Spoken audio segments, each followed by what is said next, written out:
We can do number 3 and say, well, we'll give her a break, we'll cut the fine in half, we'll charge her $50. Frank Caprio, the judge who conquered the world, the birth of an unlikely legend. In a small courtroom in Providence, Rhode Island, an 88-year-old judge transformed the face of American justice forever. Frank Caprio didn't seem destined for worldwide fame.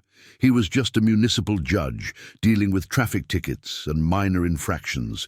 But behind the black robe and wooden gavel was a man whose heart, bigger than protocol, would change lives, break the internet, and redefine what it means to be fair. What few knew was that his journey to becoming the world's best judge was filled with personal struggles, controversial behind-the-scenes decisions, and a system that almost prevented him from exercising the compassion that would make him legendary.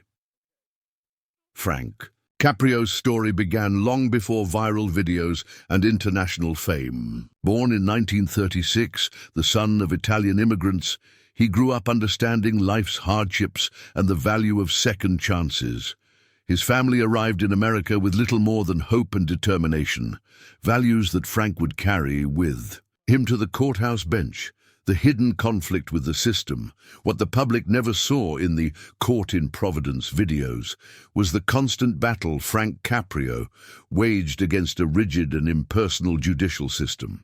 For decades, municipal judges were pressured to apply the law to the letter, maximize revenue through fines, and maintain professional distance from defendants. Frank chose a different path, but it didn't come without consequences. Behind the scenes, colleagues and superiors frequently questioned his methods. Internal documents that came to light years later revealed significant tensions between the judicial administration and Caprio's humanized approach. Some argued that his compassion compromised the court's authority, while others feared that forgiving fines set dangerous precedents for municipal revenue collection. What few knew was that Frank Caprio, during his early years as a judge, faced several disciplinary reviews for his unconventional decisions. In one particularly tense occasion in 2008, he almost was removed from office for consistently forgiving fines for people in financial distress. The pressure was so intense that he even considered early retirement, questioning whether his approach really made a difference. Secrets behind the fame Frank Caprio's transformation from local judge to international phenomenon didn't happen by accident. In 2004, his son David Caprio, a professional videographer, suggested filming some hearings for a local project. What began as simple documentation of paternal work quickly transformed into something much bigger. The first videos were recorded without great expectations, but when they began being shared online, something magical happened. People around the world became fascinated seeing a judge who truly listened, who cried with defendants, and who understood that behind every infraction was a human story. However, not everything was as spontaneous as it seemed. David Caprio later revealed there was a careful selection process for cases that would be filmed. More sensitive or controversial cases rarely appeared in the videos, and there was meticulous editing to ensure only the most touching moments reached the public. This careful curation was essential to building Frank's image as the world's kindest judge, but it also meant the public saw only one facet of his work. The production team grew from one camera operated by his son to a professional operation with multiple cameras, dedicated editors, and even a social media manager. Providence's courthouse had to adapt its infrastructure to accommodate production, installing permanent lighting equipment and reorganizing the layout to better capture interactions. Success and its unexpected consequences when Frank Caprio's videos began going viral, reaching millions of views on platforms like Facebook and YouTube. The consequences went far beyond what anyone could imagine. Providence's municipal court, which previously processed a few hundred cases per week in relative anonymity, suddenly became a tourist destination. People from around the world began traveling to Providence specifically to appear in Frank Caprio's court, hoping to have their own fines forgiven in front of cameras. This created a unique and problematic situation. The local judicial system was being overwhelmed by judicial tourists who committed minor infractions purposely or simply showed up without real cases. Fame brought incredible opportunities, but also unexpected pressures. Frank began receiving offers for television shows, books, and public appearances that paid tens of thousands of dollars. However, he insisted on maintaining his work as a municipal judge, even when it meant refusing lucrative opportunities that could have guaranteed a comfortable financial future for his family. The emotional pressures were also intense. Frank reported in later interviews that he began feeling the weight of always having to be the kind judge in public. People approached him in restaurants, supermarkets, and family events, telling their personal stories and expecting the same kind of compassion they saw in the videos. Individual journeys of those involved. Frank Caprio. The man behind the robe, Frank. Anthony Caprio was born on November 5, 1936, in Providence, Rhode Island, son of Antonio and Filomena Caprio, Italian immigrants who came to the United States seeking a better life. His father worked as a mason, and his mother took care of the house and 5 children. Frank grew up in a working-class neighborhood where he learned the value of hard work and integrity.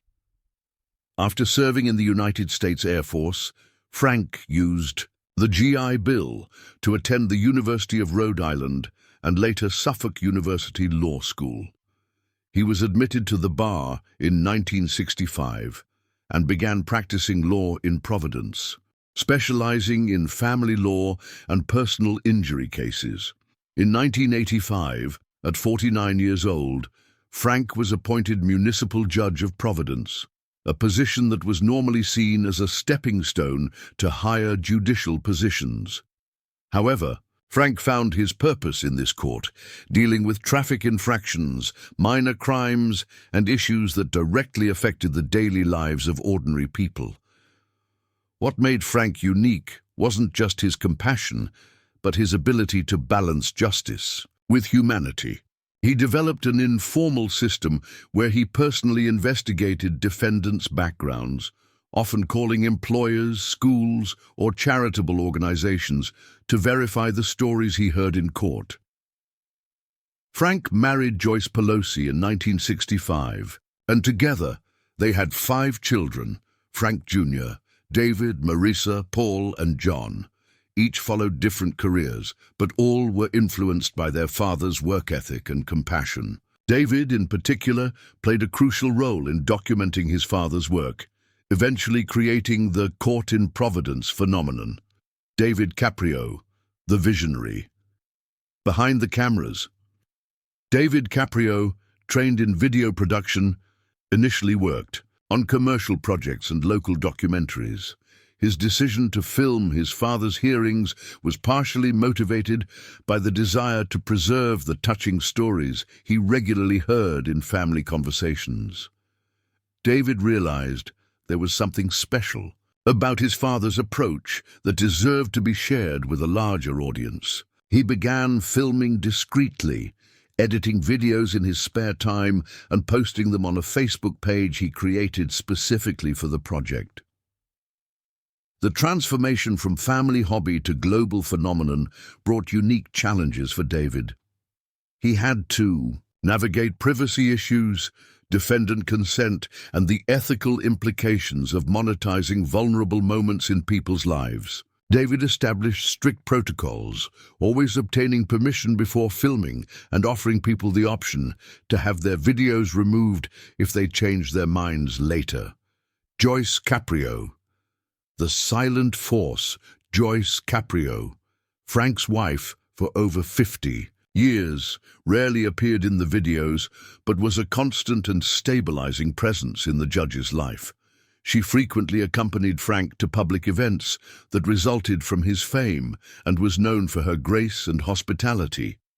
Joyce dealt with the most challenging aspects of her husband's sudden fame, including loss of privacy and constant demands for his attention. In rare interviews, she expressed pride in Frank's work, but also admitted that the transformation of their lives was sometimes overwhelming. She played a crucial role in keeping Frank connected to his fundamental values during the period of greatest fame, regularly reminding him that his primary mission was to serve the people of Providence, not entertain the world. Cases that changed lives. The veteran who couldn't pay one of the most touching cases involved a military veteran who had received a parking ticket while at the hospital caring for her sick mother. The woman, clearly in financial distress, explained she had just returned from Afghanistan and was struggling to readjust to civilian life. Frank not only forgave the fine, but also stood up from the bench to shake her hand and thank her for her service. The video of this moment was viewed more than 20 million times and resulted in a wave of support for the veteran, including job offers and financial assistance from strangers around the world. The man who lost everything in the hurricane. During the aftermath of Hurricane Sandy in 2012, Frank dealt with dozens of cases of people who had lost their cars or homes in the storm. One particularly affected man had lost not only his vehicle, but also his house and job. Frank not only forgave all related fines, but also organized a collection among court staff to help the man start over. This case demonstrated how Frank used his position not just to dispense justice, but to mobilize his community in support of those in need. The single mother and the $50 fine in one of the most moving cases, a single mother of 3 children appeared in court with a $50 speeding ticket. She explained she was rushing to get to the hospital where she worked as a nurse during an extra night shift to pay the bills. Frank was so touched by the story that he not only forgave the fine, but also gave $50 from his own pocket to help with the children's expenses. The gesture was captured on video and became one of the most shared moments from the Court in Providence series. Controversy and criticism. Not all the attention Frank Caprio received was positive. Legal critics argued that his approach, while well-intentioned, undermined the consistency and predictability that are fundamental to an effective judicial system. Some argued that forgiving fines based on personal stories created a lottery justice system where outcomes depended more on storytelling ability than legal facts.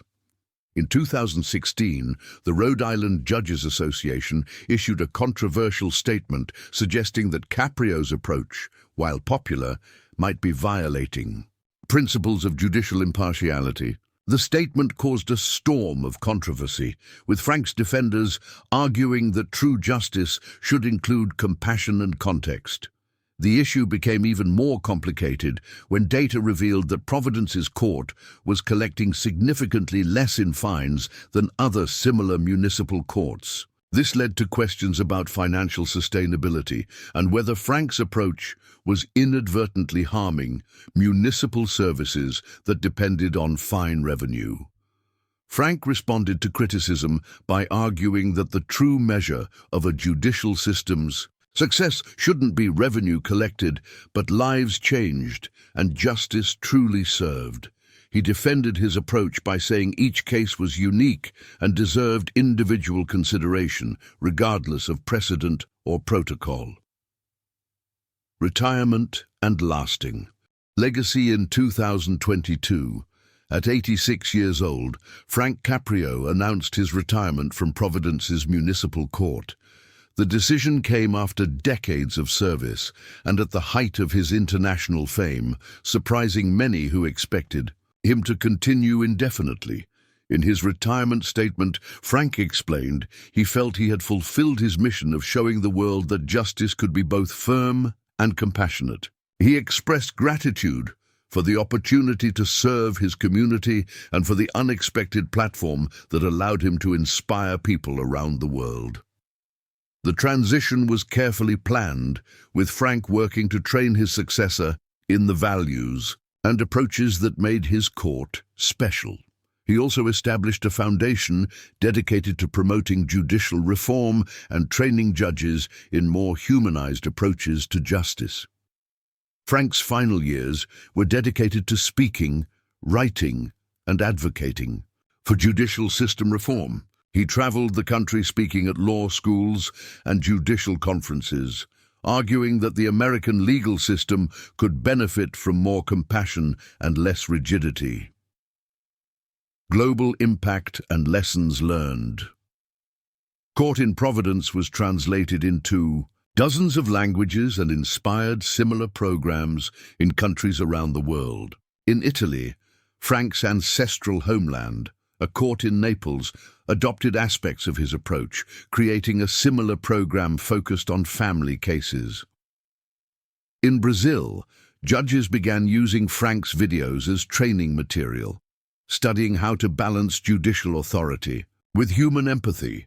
In India, a non-governmental organization created a program based on Frank's principles to train magistrates in rural areas. The phenomenon demonstrated the power of social media to humanize institutions traditionally seen as cold and inaccessible. It showed that people around the world yearned for more humane and understanding justice, and that technology could be used to build bridges between the legal system and the public. The end of an era. Frank Caprio passed away on Wednesday, November 20th, 2024, at 88 years old from pancreatic cancer. The news was confirmed on the judge's social media accounts, leaving behind a legacy that transcended any individual case he judged. His death marked the end of a unique era in American justice, where one man proved it was possible to be both judge and human being, both firm and compassionate. Tributes came from around the world, from people whose lives were directly touched by his decisions, and from millions who only saw his videos online. Presidents, Supreme Court justices, and ordinary citizens paid homage to a man who showed that true justice lies not just in the letter of the law, but in the heart of those who apply it. The enduring legacy. Frank Caprio proved that in an era of polarization and cynicism, it was still possible for one person to make a difference through compassion and integrity. He demonstrated that technology could be used not just to entertain, but to educate and inspire. His legacy lives not only in the videos that continue to circulate online, but in the principles he championed: that every person deserves to be heard, that context matters in applying justice, and that a little humanity can transform even the coldest of institutions. More than just a judge, Frank Caprio became a symbol of hope in an often harsh and impersonal world. He reminded us that behind every case is a human story, and that true justice is only achieved when we see each other not as statistics or violators, but as human beings worthy of compassion and understanding. Frank Caprio's story is, ultimately, a story about the power of one individual to change the world simply by being truly human. It's a reminder that sometimes the greatest revolutions begin not with grand gestures, but with small acts of kindness repeated day after day, case after case, life after life.